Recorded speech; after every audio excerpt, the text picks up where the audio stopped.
উলঙ্গ হয়ে ওযু করলে কি ওযু হবে? আমার রাত 2টায় স্বপ্নদোষ হলে কি সাথে সাথে গোসল করতে হবে নাকি সকালে উঠে ফরজ নামাজ পড়লেই হবে? আপনি যদি কোনো ছেলে নাভির নিচে প্যান্ট পরে কিন্তু তার জামা দ্বারায় ছতর ঢাকা থাকে, তাতে তার ছতর ঢাকা হবে কিনা? হুজুর, বিয়ের সময় কবুল না বললে কি বিয়ে হয় না?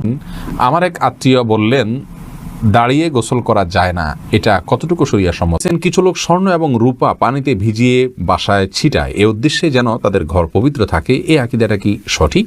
ফজরের সালাতের সময় হওয়ার 10-15 মিনিট আগে সুন্নত সালাত আদায় করা যাবে কিনা? নবজাতকের কপালের পাশে কালির গোল টিপ দেয়া হয়, এটা কি জরুরি এবং ইসলামের বিধান কি? স্বামী এবং শাশুড়ি একই সময় ডাকলে কার ডাকে আগে সাড়া দেওয়া উচিত? ফরজ সালাতের পরে 21 বার বিসমিল্লাহির রহমানির রহিম পড়া কতটুকু হাদিস সম্মত? বিচির সালাতে দোয়া কোনো না পড়লে বা অন্য কোনো দোয়া পড়া যাবে কিনা? আমরা অনেক সময় গরুর গোশত, মুরগির গোশত কিনে খেয়ে থাকি, কিন্তু আমি তো জানি না যে জবাই করার সময় বিসমিল্লাহ আল্লাহু আকবার বলা আছে কিনা। প্রসাব করে টিস্যু করলে কি যথেষ্ট?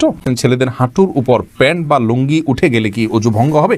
টিকটিকি ও মাকড়সা মারা কি গুনাহের কাজ? প্রতি মাঝে পোশাকে সন্তান জন্ম দেন, ওই পোশাক ধুয়ে পরবর্তীতে নামাজ আদায় করলে কি নামাজ হবে? আমার মেজাজ সব সময় বিগড়ে থাকে, এটা থেকে পরিত্রাণের উপায় কি?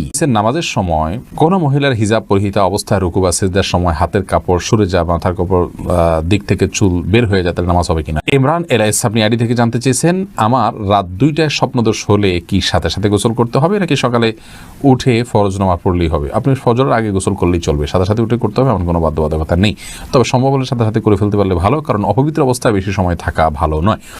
জুলফিকার খান তাসিন আপনি জানতে চেয়েছেন, যদি কোনো ছেলে নাভির নিচে প্যান্ট পরে কিন্তু তার জামা দ্বারায় ছতর ঢাকা থাকে, তাতে তার ছতর ঢাকা হবে কিনা? অবশ্যই হবে। আপনি ছতর ঢাকবেন কি দিয়ে ঢাকবেন সেটা আপনার বিষয়, প্যান্ট দিয়ে ঢাকবেন না শার্ট দিয়ে ঢাকবেন সেটা আপনার বিষয়। শিশিরের ছোঁয়া এটি থেকে আপনি জানতে চেয়েছেন, হুজুর, বিয়ের সময় কবুল না বললে কি বিয়ে হয় না?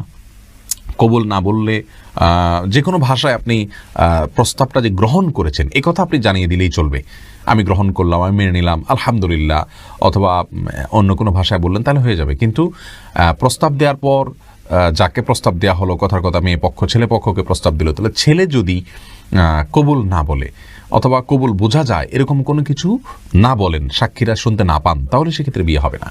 জুলিয়া নাসরিন জানতে চেয়েছেন, আমার এক আত্মীয় বললেন দাঁড়িয়ে গোসল করা যায় না, এটা কতটুকু শরিয়া সম্মত? না, এরকম কোনো কথা কোরআন হাদিসে বলা হয়নি যে দাঁড়িয়ে গোসল করা যাবে না।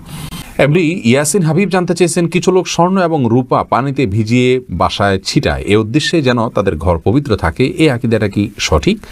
উত্তর হলো মোটেও সঠিক নয়, এটি ভুল এবং ভ্রান্ত একটি বিশ্বাস। অর্থাৎ স্বর্ণ এবং রূপা পানিতে ভিজিয়ে বাসায় ছেটালে আপনার সেখানে পবিত্র হবে, এটা শিরকি আকীদা। কারণ বাসাকে পবিত্র রাখার জন্য, অনিষ্ট থেকে মুক্ত করার জন্য স্বর্ণ এবং রূপার পানির কোনো পাওয়ার নেই। অতএব এই পদ্ধতির আশ্রয় নেওয়া এটা ঈমানের সঙ্গে সাংঘর্ষিক একটি কাজ।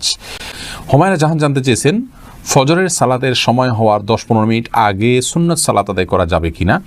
সালাতের ওয়াক্ত হওয়ার আগে করা যাবে না, ওয়াক্ত হতে হবে তারপরে সুন্নত পড়তে হবে, কারণ আল্লাহ রাব্বুল আলামিন আমাদের জন্য সালাতকে ওয়াক্ত মতো পড়াকে আবশ্যক করেছেন। আল্লাহ ইরশাদ করেছেন, ইন্নাস সালাতা কানাত আলাল মুমিনিনা কিতাবাম মাওকুতা, অর্থাৎ নিশ্চয়ই সালাত ঈমানদারদের জন্য নির্দিষ্ট সময়ে পড়া এটা বাধ্যতামূলক করা হয়েছে। যার কারণে সুন্নাহ, ফজরের সুন্নাহটা যদি ফজরের সুন্নাতে ফজরই যদি না হয় তাহলে সুন্নাহটা কীভাবে পড়বেন? এই জন্য ফজরের ওয়াক্ত শুরু হবে, তারপর আপনি সুন্নাহ পড়তে পারবেন। তবে ফরজ নামাজের 10-15-20 মিনিট বা আধা ঘন্টা আগেও সুন্নাহ পড়ে ফেলতে পারেন, অর্থাৎ আজানের সময় সাথে সাথে বা ওয়াক্ত হওয়ার সাথে সাথে সুন্নাহ পড়ে ফেললেন, পরবর্তীতে ফরজ পড়লেন মসজিদে গিয়ে, তাতে কোনো অসুবিধা নেই। মিজানুর রহমান আশিক জানতে চেয়েছেন, নবজাতকের কপালের পাশে কালির গোল টিপ দেয়া হয়, এটা কি জরুরি এবং ইসলামের বিধান কি? এ সম্পর্কে আমাদের একটা ভিডিও আছে, আপনি দেখে নেবেন মেহরবানি করে। সেখানে আমরা বিস্তারিত বলেছি, নবজাতকের কপালে কালো টিপ দেওয়া যদি এই জন্য হয় যে এটা দিলে আর তাকে কোনো ক্ষতি স্পর্শ করবে না, তাহলে এটা শিরকে আসগর হবে, এটি পরিত্যাজ্য, এরকম কালো টিপ দেওয়া যাবে না। আর যদি সৌন্দর্যের জন্য কেউ দেয়, যে ফুটফুটে ছেলে কপালে সাদা সুন্দরের মধ্যে একটা কালো টিপ থাকলে দেখতে সুন্দর হবে, তাহলে সেটি দেওয়া যেতে পারে, কোনো অসুবিধা নেই। ফারজানা ইয়াসমিন আপনি জানতে চেয়েছেন, স্বামী এবং শাশুড়ি একই সময় ডাকলে কার ডাকে আগে সাড়া দেওয়া উচিত? ওয়াজিব। অবশ্যই স্বামীর ডাকে সাড়া দেওয়া আপনার জন্য ওয়াজিব। সাইদ হাসান কানন আপনি জানতে চেয়েছেন ফরজ সালাতের পরে 21 বার বিসমিল্লাহির রহমানির রহিম পড়া কতটুকু হাদিস সম্মত? বিতির সালাতে দোয়া কুনুত না পড়লে বা অন্য কোনো দোয়া পড়া যাবে কিনা? ফরজ সালাতের পর 21 বার বিসমিল্লাহির রহমানির পড়ার কোনো নির্দেশনা কোন হাদিসের কোথাও আমাদেরকে দেওয়া হয়নি। ফরজ সালাতের পরে রাসূল করিম সাল্লাল্লাহু আলাইহি ওয়াসাল্লামের অনেকগুলো দোয়া এবং জিকির আমরা কোন হাদিস থেকে জানতে পারি, সেগুলো আমরা আমল করব। আমাদের আসুন্নাহ ফাউন্ডেশন থেকে ছোট একটি কার্ড আকারে সেটা করা হয়েছে, সেগুলো আপনারা সংগ্রহ করতে পারেন। আমাদের ওয়েবসাইটে গিয়ে সেটার পিডিএফ লিঙ্ক আপনি নামিয়ে নিতে পারেন, সেখান থেকে আপনি পড়তে পারেন।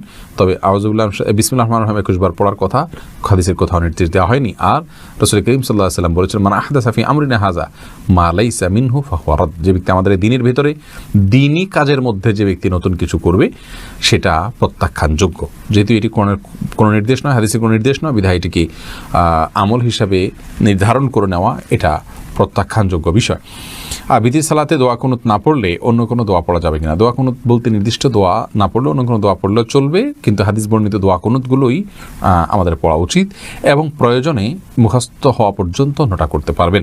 এমনি শারিফ হোসেন জানতে চেয়েছেন, আমরা অনেক সময় গরুর গোশত, মুরগির গোশত কিনে খেয়ে থাকি, কিন্তু আমি তো জানি না যে জবাই করার সময় বিসমিল্লাহ আল্লাহু আকবার বলা আছে কিনা। দেখুন, মুসলিম এলাকাতে, মুসলিম অধ্যুষিত এলাকাতে বিসমিল্লাহ বলে জবাই করা হয়, এটাই স্বাভাবিক। বিধায় এটা নিয়ে আপনি ওয়াসওয়াসায় বা সংশয়ে ভোগার কোনো কারণ নেই। আর যদি এমন কোনো জায়গায় আপনি বসবাস করেন যেখানে সন্দেহ আছে, তাহলে সেখানে আপনি নিশ্চিত না হয়ে খাবেন না, কিনবেন না। আয়ান আহমেদ রহিম আপনি জানতে চেয়েছেন, প্রসাব করে টিস্যু করলে কি যথেষ্ট? প্রসাব করলে টিস্যু করলে যদি আপনার তার মাধ্যমে পেশাবের ধারা বন্ধ হয়ে যায়, মুছে নিতে পারেন, শুষে নেয়, অসুবিধা নেই, যথেষ্ট হবে। কিন্তু পরবর্তীতে পানি ব্যবহার করাটা বিশুদ্ধ হাদিস দ্বারা প্রমাণিত, অর্থাৎ দুইটা করাই হাদিস দ্বারা উত্তম এবং প্রমাণিত। সুলতানা জানতেছেন, ছেলেদের হাঁটুর উপর প্যান্ট বা লুঙ্গি উঠে গেলে কি অজু ভঙ্গ হবে? হাঁটুর উপরে প্যান্ট বা লুঙ্গি উঠে গেলে, যদি একাকী থাকে অথবা লোকজন থাকে, যে অবস্থায় হোক না কোনো, কাপড় উঠে গেলে অজু কখনো ভঙ্গ হবে না। শিবলি নোমা জানতেছেন, টিকটিকি ও মাকড়সা মারা কি গুনাহের কাজ?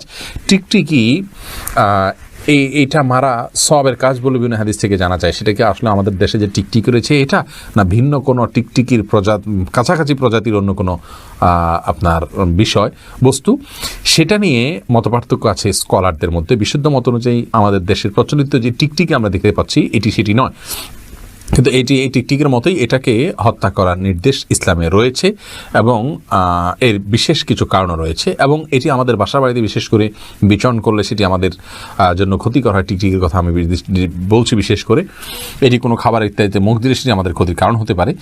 আর মাকড়সা, এটা মারা গুনাহের কাজ, মাকড়সা বিনা কারণে মারবো না, যেটি আমাদের কোনো ক্ষতি করছে না। পারবেন। জান্নাতুল ফেরদাউস আপনি জানতে চেয়েছেন, প্রসূতি মা যে পোশাকে সন্তান জন্ম দেন, ওই পোশাক ধুয়ে পরবর্তীতে নামাজ আদায় করলে কি নামাজ হবে? হ্যাঁ বোন, অবশ্যই নামাজ আদায় হয়ে যাবে। কারণ যে কোনো পোশাকে অপবিত্রতা লাগলে সেটা চিরকালের জন্য অপবিত্র হয়ে যায় না। সেটাকে আমরা যদি যথাযথ নিয়ম অনুযায়ী পরিচ্ছন্ন করে ফেলি, পবিত্র করে ফেলি, তাহলে ইনশাআল্লাহ সেটাকে আবার ব্যবহার করতে পারবো। সুলতান আহমেদ রিয়াজ জানতে চেয়েছেন, আমার মেজাজ সব সময় বিগড়ে থাকে, এটা থেকে পরিত্রাণের উপায় কি? ভাই সুলতান আহমেদ, আপনার মেজাজ বিগড়ে থাকে, এটা থেকে পরিত্রাণের উপায় হলো, প্রথমত আল্লাহ তাআলার আশ্রয় চাইবেন। শয়তান মানুষের মেজাজ বিগড়ে দেয়, শয়তান থেকে আল্লাহর আশ্রয় চাইবেন। আউযু বিল্লাহি মিনাশ শাইতানির রাজিম এটা পড়বেন। যখন রাগ উঠবে এটা পড়বেন। দাঁড়ানো অবস্থায় রাগ উঠলে বসে যাবেন, বসা অবস্থায় রাগ উঠলে শুয়ে যাবেন, সম্ভব হলে অজু করে নেবেন। এগুলো মানুষের রাগকে প্রশমিত করতে সহায়তা করে। সেই সাথে একজন শান্ত মেজাজের মানুষের সাথে আপনি বেশি সময় উঠা বসা করুন, তার সান্নিধ্যে থাকার চেষ্টা করুন। ইনশাআল্লাহ বিদিনিল্লাহ সবর কীভাবে করতে হয় আপনি হাত কলমে দেখে সেটা করার জন্য স্পৃহা অর্জন করতে পারবেন। শালিনা আক্তার আপনি জানতে চেয়েছেন, নামাজের সময় কোনো মহিলার হিজাব পরিহিতা অবস্থায় রুকু বা সিজদার সময় হাতের কাপড় সরে যায়, মাথার কাপড় দিক থেকে চুল বের হয়ে যায়, তাহলে নামাজ হবে কিনা? সামান্য একটু যদি সরে যায় কয়েক সেকেন্ডের জন্য, আবার আপনি ঠিক করে নিয়েছেন, তাতে কোনো অসুবিধা হবে না ইনশাআল্লাহ। এরপরে মামুন জানতে চেয়েছেন, সুন্নাহ সম্মতভাবে অজু করে গোসল করলে নামাজ পড়ার জন্য কি আবার অজু করতে হবে? কোরআন হাদিসের আলোকে উত্তর চাই। সুন্নাহ সম্মতভাবে যদি একবার অজু করা হয়, অজু করার পর যদি গোসল করা হয়, তাহলে সেক্ষেত্রে নামাজ পড়ার জন্য আর আলাদা অজু করার দরকার না, যদি অজু থাকে। কারণ সুন্নাহ সম্মত গোসলের জন্য তো শুরুতে অজু করতেই হচ্ছে, যার কারণে ওইটাই যথেষ্ট হয়ে যাবে। রাহাত হাসান আপনি জানতেছেন, উলঙ্গ হয়ে অজু করলে কি অজু হবে? উলঙ্গ হয়ে যদি কেউ অজু করেন, অজু হয়ে যাবে, কিন্তু এটা নির্লজ্জ কর্ম এবং অনুচিত, কারাহাত বা মাকরুহ থেকে খালি নয়।